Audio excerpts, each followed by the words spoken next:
ఈ రోజు రాజకీయ పార్టీలు మనల్ని వాడుకుంటున్నాయి.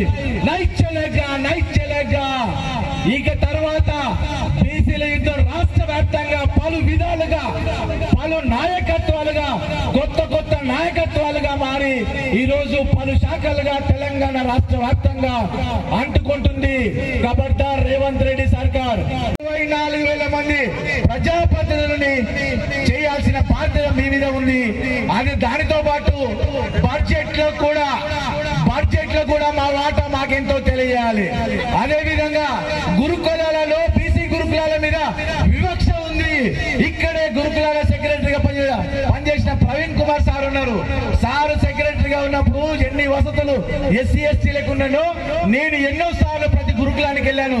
బీసీ గురుకుల అంటే ప్రతి చోట వివక్షనే, బడ్జెట్ లో గాని వసతుల్లో గాని. ఎందుకు మా బీసీలో లెక్కలు తీసిన తర్వాత స్థానిక సంస్థల ఎలక్షన్లు జరపాలి, లేదంటే యుద్ధం మొదలవుతుంది.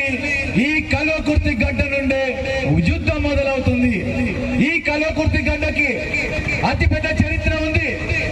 గత 7 సంవత్సరాల క్రితం ఇదే కల్వకుర్తిలో బీసీ సప్లైన్ సాధన కమిటీ పేరు మీద రాష్ట్ర సభలు పెట్టి ఎన్నడూ లేని విధంగా ప్రతి రాజకీయ పార్టీని ఏకం చేసి మాజీ ఎమ్మెల్యేలని, పోటీ చేసిన ఎమ్మెల్యేలని అందరినీ ఏకతాటి పైన కూర్చోబెట్టి పెద్ద ఉద్యమం చేయడం జరిగింది. అదే విధంగా జాతర శ్రీనివాస్ గౌడ్ గారి ఆధ్వర్యంలో వచ్చిన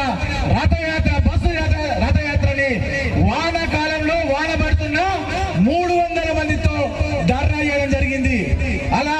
అలానే చేస్తూ గత 7 సంవత్సరాలుగా కల్వకుర్తి ప్రాంతంలో జరుగుతున్న బీసీల మీద అన్యాయాలని, దాడులని ఎదుర్కోవడంతో పాటు ఎన్నో విధాలుగా మనందరం పోరాటం చేస్తాం. ఈ రోజు కల్వకుర్తి గడ్డ బీసీల అడ్డగా మారింది. చైతన్యం వచ్చింది.